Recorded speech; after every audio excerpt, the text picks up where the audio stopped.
आइए जानते हैं बिहार के हर जिले और शहर की बड़ी खबरें, वो भी सिर्फ 5 मिनट में। साथ ही इस वीडियो में हम आपको बताएंगे कि बिहार सरकार ने हाल ही में कौन कौन से बड़े और अहम फैसले लिए हैं। तो चलिए शुरू करते हैं आज की ताजा खबरें। लेकिन उससे पहले अगर आपने अभी तक हमारे चैनल को सब्सक्राइब नहीं किया है तो जल्दी से सब्सक्राइब करें और वीडियो को लाइक जरूर करें। मुख्यमंत्री नीतीश कुमार आज भभुआ में 1,000 करोड़ रुपए की 177 योजनाओं का उद्घाटन और शिलान्यास करेंगे। इसमें गंगा जल उद्भव सिंचाई योजना भी शामिल है। कैमूर में नाव पलटने की घटना में 12 लोग सवार थे। 7 को ग्रामीणों ने सुरक्षित निकाला। एक महिला की मौत हो गई, जबकि 4 लोग अब भी लापता हैं। एनडीआरएफ की टीम मौके पर पहुंचकर रेस्क्यू अभियान चला रही है। मंगलवार देर रात 12 वर्षीय बालक की डूबकर मौत हो गई। मृतक आहर वार्ड 23 निवासी अब्दुल समद का नाती था। पुलिस ने जांच शुरू कर दी है। दानापुर मंडल के पाटलिपुत्र जंक्शन का कायाकल्प होने जा रहा है। अमृत भारत प्रोजेक्ट के तहत यहां 500 गाड़ियों की parking, ticket counter, waiting room और आधुनिक टॉयलेट की सुविधा उपलब्ध कराई जाएगी। प्रधानमंत्री स्मृति चिन्ह ई नीलामी के 7वें संस्करण में बिहार की मधुबनी और सिक्की कला को जगह मिली है। राज्य की 40 कलाकृतियां नीलामी के लिए रखी गई हैं। बिहार सरकार ने महिलाओं के लिए मुख्यमंत्री महिला रोजगार योजना शुरू की है। पहली किस्त में लाभार्थियों को 10,000 रुपए की आर्थिक सहायता दी जा रही है। सीएम नीतीश कुमार ने कहा, पंचायत और नगर निकाय में 50% आरक्षण से 4 चुनाव हो चुके हैं और बड़ी संख्या में महिलाएं चुनी गईं। 2013 में सरकारी नौकरियों में 35% आरक्षण दिया गया और आज बिहार पुलिस में महिलाओं की संख्या देश में सबसे अधिक है। बीएनएस की धारा 107 के तहत अपराधियों की अवैध संपत्ति जब्त करने का विशेष प्रावधान लागू किया गया है। बिहार में शराब की सबसे ज्यादा तस्करी यूपी, पंजाब, हरियाणा, चंडीगढ़, पश्चिम बंगाल, झारखंड, राजस्थान और अरुणाचल प्रदेश से होती है। कुर्नी कांड में 9 साल की बच्ची के रैप और हत्या के दोषी रोहित सहनी को अदालत ने ताउम्र कारावास की सजा सुनाई। पीड़िता की मां ने कहा, हमें फांसी से कम मंजूर नहीं। घोसी में फर्नीचर सप्लाई करने वाले शख्स की फावड़े से हत्या, आरोपी विक्षिप्त युवक गिरफ्तार। बिहार विधानसभा चुनाव से पहले आज कांग्रेस कार्य समिति सीडब्ल्यूसी की अहम बैठक। खरगे, सोनिया गांधी और राहुल गांधी पटना पहुंचे। 33 साल पुराने केस में फैसला, बाहुबली पूर्व सांसद सूरजभान सिंह को 1 साल जेल, बीजेपी नेता राम लखन सिंह समेत 2 को 4-4 साल की सजा। सीमा पर सनसनी, पुलिस ने युवक को पकड़ा, झोले से लाश का कटा सिर बरामद। आरोपी ने कब्र से शव निकालकर सिर धड़ से अलग किया था। नीतीश सरकार ने दुर्गा, दिवाली और छठ को देखते हुए पूजा स्पेशल बसों के किराए में सब्सिडी दी। अब सफर होगा 1/3 सस्ता। बायसी पीएचसी में महिला ने दिया 4 बच्चियों को जन्म, मां और नवजात स्वस्थ, अस्पताल में उमड़ी भीड़। एनडीए में सीट बंटवारे से पहले लोजपा रामविलास ने संभावित सीटों पर उम्मीदवारों का पैनल तैयार करना शुरू किया। बिहार थाना पुलिस ने कचरा प्रबंधन भवन से बीचर की खेप बरामद की, मुखिया समेत 4 गिरफ्तार। पटना और गया से काठमांडू के लिए नई फ्लाइट सेवा शुरू करने पर विचार। शारजाह और फुजैरा अंतर्राष्ट्रीय एयरपोर्ट को भी विकल्प में रखा गया।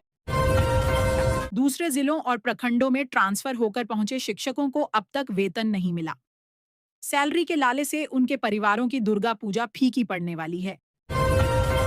मरीचा गांव में 4 बच्चों की डूबकर दर्दनाक मौत। ग्रामीणों का कहना है, दौड़ते वक्त पैर फिसला, वहीं कुछ लोग स्नान के दौरान डूबने की बात कर रहे हैं। एक शख्स अपनी पत्नी को लेकर घर से निकला, लेकिन अब तक लौटकर नहीं आया। परिजन और रिश्तेदार तलाश में जुटे हुए हैं। डीएम अनिल कुमार ने कहा, एक सरकारी कर्मचारी द्वारा देश विरोधी विचार रखना बड़ा अपराध है। दोषी हेडमास्टर पर कार्रवाई के निर्देश दिए गए। बिहार चुनाव से पहले कांग्रेस ने 76 सीटों पर दावेदारी की और उम्मीदवारों की सूची राजद को सौंपी। वहीं वीआईपी पार्टी ने 60 सीटों पर दावा ठोका है। फ्लैट बुक करने वालों को अब नाम, मोबाइल, प्रोजेक्ट डिटेल्स, बिल्डर से हुए अनुबंध और पेमेंट प्रूफ रेरा बिहार को देना अनिवार्य होगा। 18 सितंबर को 2 जोन की बैठक हो चुकी है और अब 27 सितंबर को बाकी जिलों की बैठक होगी। इससे पहले 3 सितंबर को अमित शाह दिल्ली में बिहार नेताओं संग चुनावी रणनीति बना चुके हैं। जेडीयू मंत्री अशोक चौधरी और प्रशांत किशोर के बीच विवाद बढ़ा। मंत्री ने पीके को 100 करोड़ रुपए का मानहानि नोटिस भेजा, जिसमें 200 करोड़ की संपत्ति विवाद का जिक्र। युवा कांग्रेस कार्यकर्ताओं ने अदानी को जमीन देने का विरोध किया। आरोप, सरकार किसानों की जमीन मुफ्त में बांट रही है। बिहार की 75 लाख महिलाओं के खाते में 10 से 10,000 रुपए डीबीटी के जरिए ट्रांसफर किए जाएंगे। चुनाव से पहले एनडीए सरकार ने जीएसटी की दरों में कटौती की। नई दरें नवरात्र के पहले दिन से लागू। चुनावी फायदा उठाने की रणनीति साफ। आगामी बिहार विधानसभा चुनाव में मतदान प्रतिशत बढ़ाने के लिए निर्वाचन विभाग ने मिशन 60 अभियान शुरू किया है। इसके तहत हर विधानसभा क्षेत्र के उन 60 बूथों को चिन्हित किया गया है जहां पिछले चुनाव में सबसे कम मतदान हुआ था। इन बूथों पर जागरूकता अभियान और विशेष तैयारी की जाएगी। बिहार में अगले 3 से 4 दिनों के दौरान अधिकतम और न्यूनतम तापमान में किसी बड़े बदलाव की संभावना नहीं है। मंगलवार को अधिकांश जिलों में अधिकतम तापमान में गिरावट और न्यूनतम तापमान में मामूली बढ़ोतरी दर्ज होने की उम्मीद है। दुर्गा पूजा और दशहरा को लेकर पटना जिला प्रशासन सतर्क है।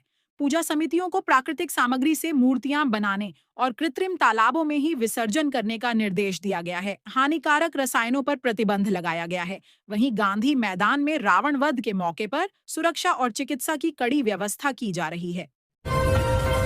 बीपीएसएससी ने सब इंस्पेक्टर भर्ती की प्रक्रिया शुरू कर दी है। 26 सितंबर से 26 अक्टूबर तक ऑनलाइन आवेदन लिए जाएंगे। कुल 1,799 पदों पर नियुक्तियां होंगी। ग्रेजुएशन पास अभ्यर्थी इसके लिए आवेदन कर सकते हैं। भागलपुर जिले में बीपीएससी टीआरई 1 और टीआरई 2 से बहाल 3,000 से अधिक शिक्षक इंक्रीमेंट से वंचित हैं। अन्य जिलों में यह प्रक्रिया पूरी हो चुकी है, लेकिन भागलपुर में तकनीकी खराबी के कारण शिक्षकों को आर्थिक नुकसान झेलना पड़ रहा है। शिक्षा विभाग का कहना है कि समस्या जल्द हल कर दी जाएगी।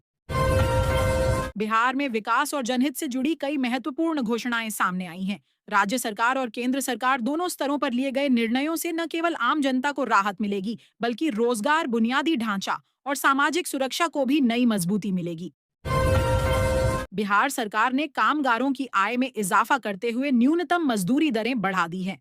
श्रम संसाधन विभाग की नई अधिसूचना के अनुसार 1 अक्टूबर 2025 से अकुशल श्रमिकों की मजदूरी 428 रुपए, अर्धकुशल श्रमिकों की 444 रुपए, कुशल श्रमिकों की 541 रुपए और अति कुशल श्रमिकों की 660 रुपए प्रतिदिन तय की गई है। मजदूरी दरों में इस बढ़ोतरी से लाखों परिवारों को सीधा लाभ मिलेगा और श्रमिक वर्ग की आर्थिक स्थिति में सुधार होगा। केंद्र सरकार ने साहेबगंज अरेराज बेतिया खंड को 4 लेन ग्रीनफील्ड हाईवे के रूप में विकसित करने की मंजूरी दी है। 3,822 करोड़ रुपए की लागत से बनने वाला यह 78.94 किलोमीटर लंबा हाईवे पटना से लेकर बेतिया तक का सफर आसान करेगा। इस परियोजना से न केवल उत्तर बिहार के कई जिलों की कनेक्टिविटी मजबूत होगी, बल्कि पर्यटन स्थलों तक पहुंच भी सुगम हो जाएगी। पथ निर्माण मंत्री ने इसके लिए प्रधानमंत्री का आभार व्यक्त किया है। दिल्ली की राउज एवेन्यू कोर्ट ने आईआरसीटीसी होटल घोटाला मामले में आरजेडी सुप्रीमो लालू प्रसाद यादव, पूर्व मुख्यमंत्री राबड़ी देवी और नेता प्रतिपक्ष तेजस्वी यादव को 13 अक्टूबर को पेश होने का आदेश दिया है। इस दिन अदालत आरोप तय करने को लेकर अपना फैसला सुनाएगी। पिछले 3 महीनों में नीतीश कुमार सरकार ने 26 बड़ी घोषणाएं की हैं। इनमें आर्थिक सहायता, आरक्षण और सामाजिक सुरक्षा से जुड़ी योजनाएं शामिल हैं।